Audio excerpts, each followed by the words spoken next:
should have the same number of chromosomes. And in order for you to do that, they must be packaged in a manner that when they divide, it will be equally divided. Okay, and then this one will separate into opposite pole, and this will be the composition of the newly formed nucleus, and then the cell, the new cell.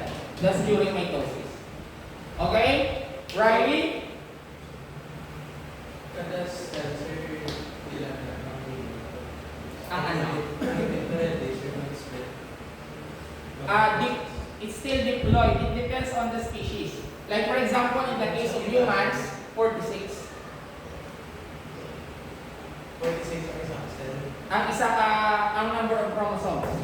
So kung mas split ang cell, If it is mitosis, it would still be the same. Kaya hindi na-replicate niya ang chromosome. so may Hindi na-replicate niya. But the number is retained. Pero sa meiosis, mag-update naman. Kung meiosis, they will hack it. Kada cell. Yes. So that's why it's going to be 23. So that when they fertilize, it will still remain as 46.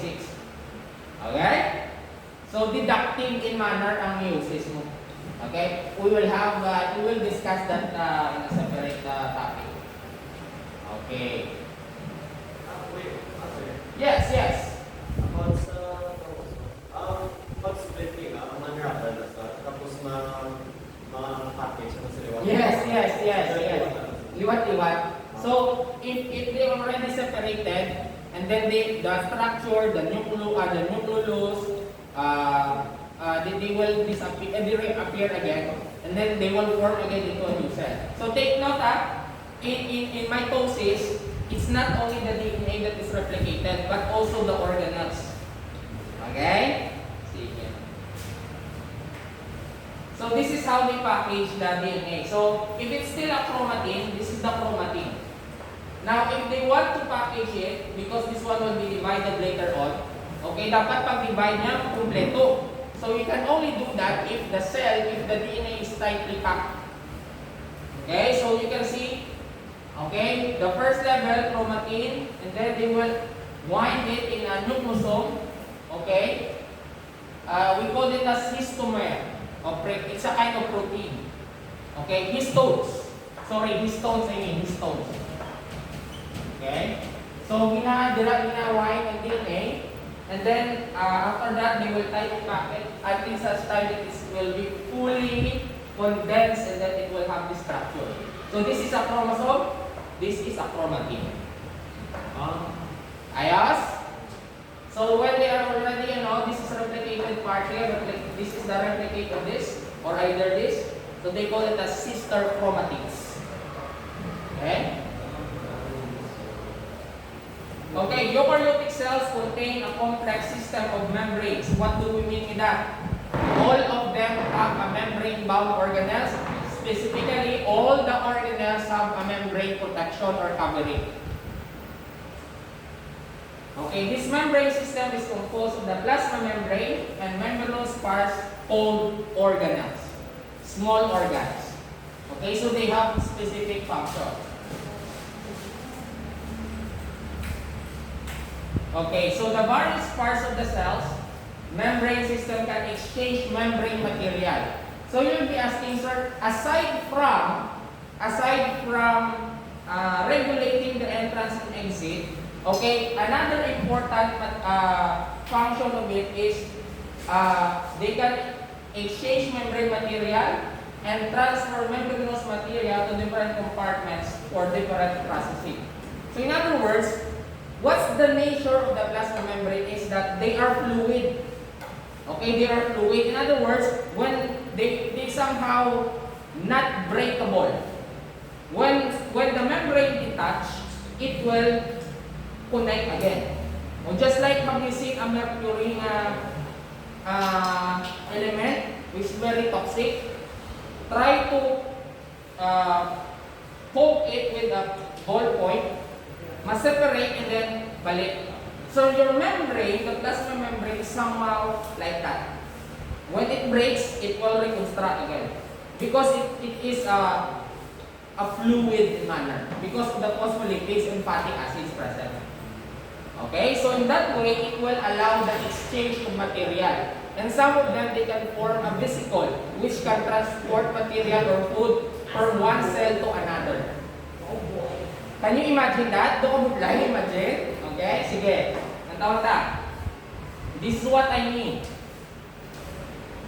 It can detach. For example, from the plasma membrane outside, there is food. Okay? Food particles. That food will fuse with the plasma membrane, and that plasma membrane will pinch off and enclose the food to form a vesicle. And later on, if that vesicle contain a food, we call it as food vacuole. I don't know. It will become a vesicle, and then this food vacuole, the vesicle will fuse with the food vacuole so that it will be digested. Can you follow? Dali lang ha. Tawayan ta. I know it's quite difficult to visualize it. I'll draw it step by step. Okay. This is the plasma membrane. You imagine the phospholipids. Okay? If there's food, this is food. It fuses with the plasma membrane because there are binding sites there. Okay? This one will pinch off the plasma membrane. Nadula isa. Nag-pinch off. This pinch off plasma membrane is what we call now vesicle. What does it contain? The food. Since the plasma membrane is somehow fluid, it will reconstruct itself. Okay, dira. And this one is also fluid. Ma-fuse na siya karon sa vacuole. A vacuole is a kind of organelle that contains digestive enzyme. And then this vesicle will release the food to the vacuole. Food vacuole. Okay? Sorry. This is already the food vacuole, and this one is the lysosome. Sorry. It will fuse with the lysosome, and the lysosome will release the enzyme that will digest the food. Okay? And the vesicle that already released the food to the that fused with the lysosome will go back again and combine again in the plasma membrane. Okay, can you imagine that? And then, when the food is already digested, the vacuole or the lysosome will release it. And then the cell inside will lose the different material. Sir, ang vacuole, sir, is plasma membrane, sir, No, the vacuole is inside the cytoplasm na is a kind of organelle. Pero ang food naman, Nga ng fuse, it's what you call vesicle. Okay, a transporter of food and other materials coming from the plasma membrane will form the vesicle. So made out of Plasma membrane. So that's why the plasma membrane must be fluid. The same thing. Sir, kung waste material, sir, the waste material, okay, that through the vesicle, it encapsulated, and then that vesicle, since it has the property of the plasma membrane, it will fuse again in the plasma membrane and release the waste out of the cell. The same thing. So that is the meaning of this. Exchange membrane material, transfer material through the membranous materials of the plasma membrane. Do you get me? Yes, JP. How would you release some lysosomes or waste na lang, sir? Or still food? Lysosome is just like the digestive system of the cell.